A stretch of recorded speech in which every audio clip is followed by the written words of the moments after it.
Rápidamente voy a hacer un repaso. República y democracia no son lo mismo, eh, pero a la vez en el concepto que nosotros vemos esto, una no existe sin la otra. Por eso hablamos de democracia republicana o de república democrática. En general se usa más democracia republicana. Y si fuéramos más atrás en el tiempo, indudablemente el concepto de democracia está más vinculado a Atenas, teóricamente, y el de república más a Roma. Aunque hay que decirte que también en Atenas la palabra república, de otra manera, porque república tiene raíz latina y de democracia tiene raíz griega, también era concebida, especialmente en los tiempos de Pericles. Pero no vamos a hacer una charla histórica, primero porque no soy historiador. Es interesante de que la democracia se refiere en una traducción o una conversión al castellano como el gobierno de la gente. Y república es los asuntos del pueblo o los asuntos públicos. Entonces, como se dan cuenta, no es exactamente lo mismo, ya en su propia raíz. Entonces, yo quiero hablar del sustento de la democracia republicana. Yo quiero ir desde el punto de vista de lo que es nuestro ideal, basado en nuestros valores y principios. Yo quiero hablar de tres tradiciones: la tradición judeo-cristiana, la democracia ateniense y especialmente la filosofía moral griega, aunque no todos los filósofos griegos estaban de acuerdo con la democracia. Aristóteles sí, pero Platón desconfiaba, y especialmente de Pericles, el gran ciudadano griego. Y después en la República Romana, el derecho romano, que lamentablemente nos hacían estudiar a todos italiano para estudiar derecho romano cuando queríamos ser abogados. Yo no llegué a terminé preparatorio, nunca quise ser por el italiano. Y después Cicerón, que es el gran ideólogo republicano romano. Y estas tres tradiciones son muy importantes porque gran parte de la decadencia de Occidente es el alejamiento de Jerusalén, de Atenas y de Roma, como la fuente de inspiración o la fuente del sustento espiritual, ético y conceptual o de forma de las democracias republicanas. Y yo quiero referirme brevemente a dos modelos. Creo que hay dos modelos muy diferentes de la revolución que trajo a la democracia republicana, o lo que hoy conseguimos como democracia, o la democracia liberal, como quieran llamarle.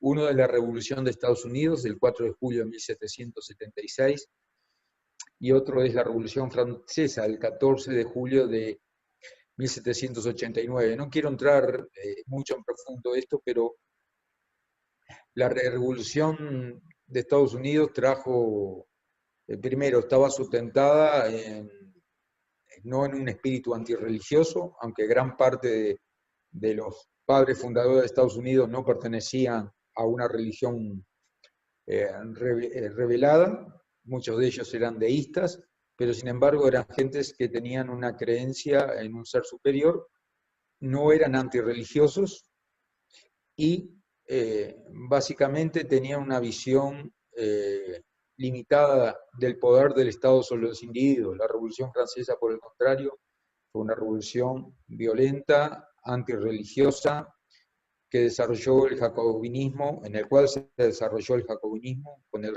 derramamiento de sangre, que es como el preámbulo o como es un precomunismo.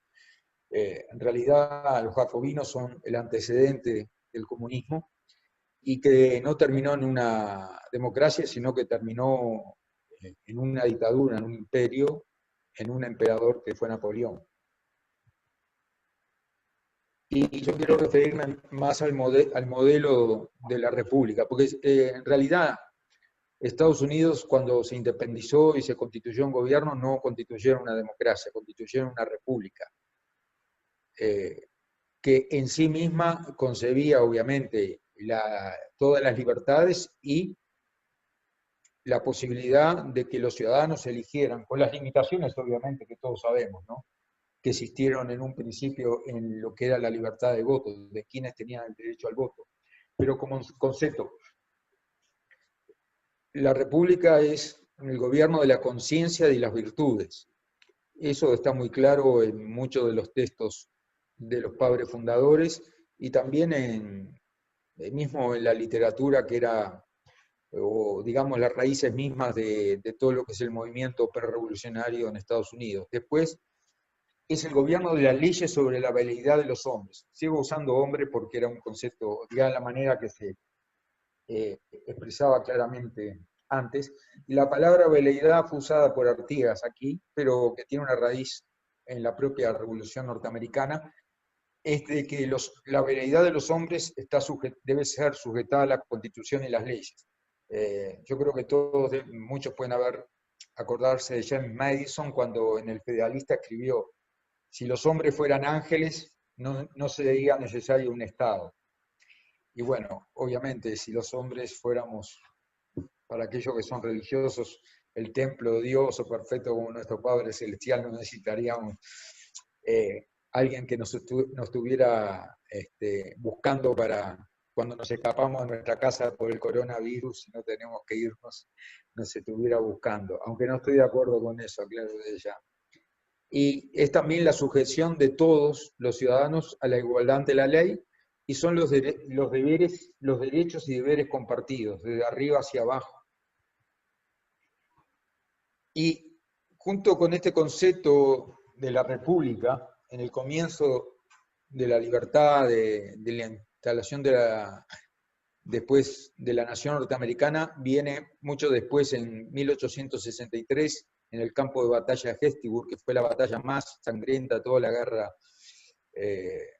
civil norteamericana, el famoso sermón de Abraham Lincoln, donde dice que esta nación bajo Dios renazca en libertad y que el gobierno del pueblo, por el pueblo y para el pueblo, jamás perecerá sobre la tierra, que fue universalizado como el concepto de un gobierno democrático. Si uno busca la frase que más representa lo que es una democracia, sin duda van a encontrar esta: el gobierno del pueblo, por el pueblo y para el pueblo. Y ahí estoy enlazando los dos puntos: la democracia republicana o la república democrática. Y quiero referirme qué es lo que distingue este ideal. Primero, la existencia de una constitución que refleja los deberes, los derechos originales de los individuos y los deberes que tienen los gobernantes hacia ellos y ellos hacia su nación. Las leyes que básicamente tienen que estar en consonancia con la Constitución, si no son leyes inconstitucionales. Que esa Constitución, por estar basada en los derechos originales de las personas, ofrecen las libertades públicas, como la libertad de religión, la libertad de conciencia, la libertad de asociación, la libertad política.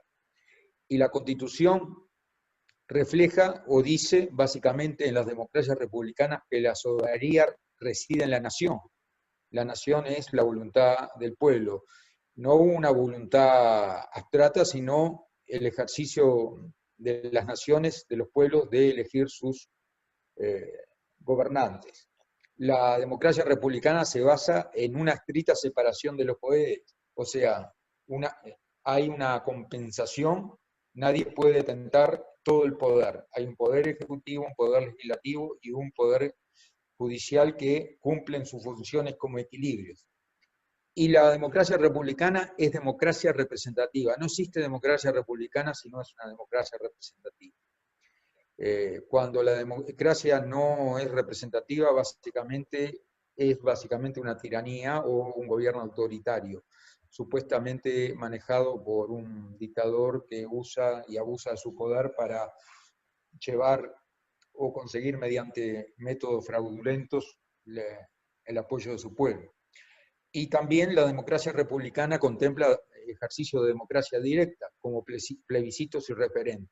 Entonces todo esto está muy claro, esto conforma algunos aspectos de la democracia republicana y tiene todo su sustento en ciertos valores y virtudes que dan nacimiento a una constitución que crea un contrato sobre el cual se edifica todo lo otro. Yo quiero hacer referencia a a mí me parece este uno de los discursos más, de los textos más magníficos republicanos, más maravillosos que he leído, que es el discurso de despedida de George Washington de su segunda presidencia el 18 de septiembre de 1796. En el discurso, ustedes lo pueden conseguir fácilmente, está en PDF en Google, habla primero que la nación debe, y los gobernantes deben tener un propósito superior, por encima de cualquier interés partidista. Habla de que ninguna nación, ninguna república puede prosperar sin la religión y la moral. Aclaro que él no era un hombre de una religión específica. Cuando habla religión, habla del sentimiento de la búsqueda de un ser supremo, de ciertos valores y ciertas virtudes, y él habla de moral. Habla del servicio público como un honor, no como algo que se busca para sí mismo. Y habla del desprendimiento del poder. A él le habían ofrecido ser por tercera vez presidente de los Estados Unidos, y él estableció un patrón que solo creo que fue roto por Roosevelt, en una situación de cesión, de que los presidentes de Estados Unidos no podían ser reelectos más allá de 2 oportunidades. Entonces él tuvo un gran desprendimiento del poder. Habla claramente de los deberes y derechos de los ciudadanos. Habla a la vez del derecho de los ciudadanos a elegir libremente sus gobernantes, pero también el respeto que los pueblos deben tener a sus gobiernos constituidos. Habla del cuidado con las luchas interpartidarias que destruyan la República, y habla de otra cosa que es muy importante para América Latina, la cautela al cambiar la Constitución, que al cambiar la Constitución no se disuelva el espíritu original que sustenta las constituciones, que son los derechos originales, los derechos naturales y de los ciudadanos. Y digo esto porque claramente en una república y en una democracia republicana, cuando la clase dirigente fracasa en el cumplimiento de su responsabilidad, y especialmente en América Latina, que las instituciones democráticas republicanas no han sido históricamente firmes y hay una tradición de caudillismo, lo que surge es un cesarismo populista. El término cesarismo obviamente viene de Roma por César, y populista, aunque el término no me gusta totalmente, es el uso de la demagogia para aprovechar justamente el fracaso de la clase dirigente en una democracia republicana. Entonces llegamos a situaciones donde a través de elecciones libres se constituyen dictaduras. O sea, que usando métodos formales se llega a algo que sustancialmente no es una democracia, sino es una dictadura. Y yo creo que el caso de Venezuela es el caso más claro, aunque también podríamos hablar de Nicaragua y en su momento Ecuador. Y ya para terminar, cuando hablamos de democracia republicana, uno dice, bueno, los gobernantes de una democracia republicana son electos por el pueblo. Finalmente no son gente que sale de Marte, son miembros de la nación que son electos para ocupar una cierta responsabilidad. Y también uno dice, las leyes la votan los representantes, la elaboran, los votan los representantes electos por la nación. Finalmente los jueces tienen el poder de hacer justicia porque de alguna manera hicieron una carrera y el poder legislativo los vota para ser jueces. Quiere decir que de alguna manera todo esto está englobado por los valores y virtudes que priman en una nación. Y yo quiero hablar básicamente un primero que viene de la tradición judío-cristiana, el amor al prójimo. Eso es un valor esencial en una democracia republicana. Lo podemos expresar de una manera religiosa o no religiosa, pero el amor por el otro, y el concepto de que uno vino a servir y no a ser servido. Y en la medida de que uno va ascendiendo en su responsabilidad en una nación, eso es aún mucho más fuerte. Otro, que el carácter del gobernante sustenta la república. Basta de que tengamos gobernantes 1, 2 o 3 generaciones sin carácter para que la república caiga, la democracia se diluya y se convierta en una tiranía. Pericles decía, nuestro pueblo reconoce superioridad de talento y cuando un ciudadano se distingue de los demás por su carácter, el pueblo lo designa para los puestos públicos, no por derecho de clase, sino por una recompensa para sus méritos.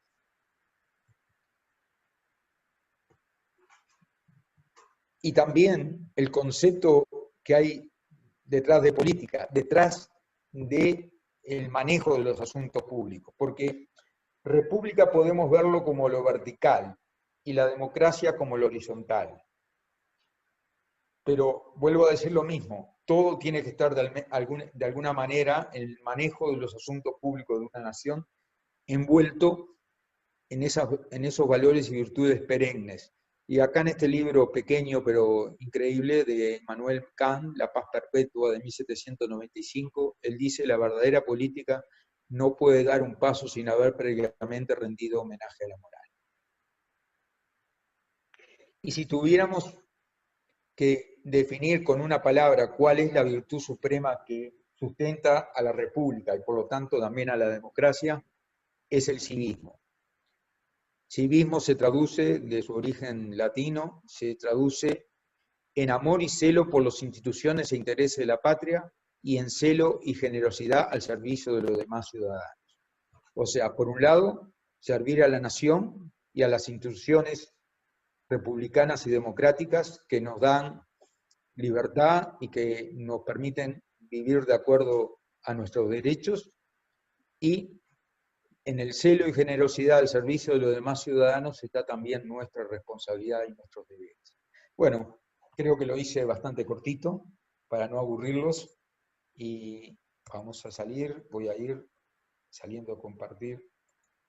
Deja, ok, estoy aquí. Fue muy cortito.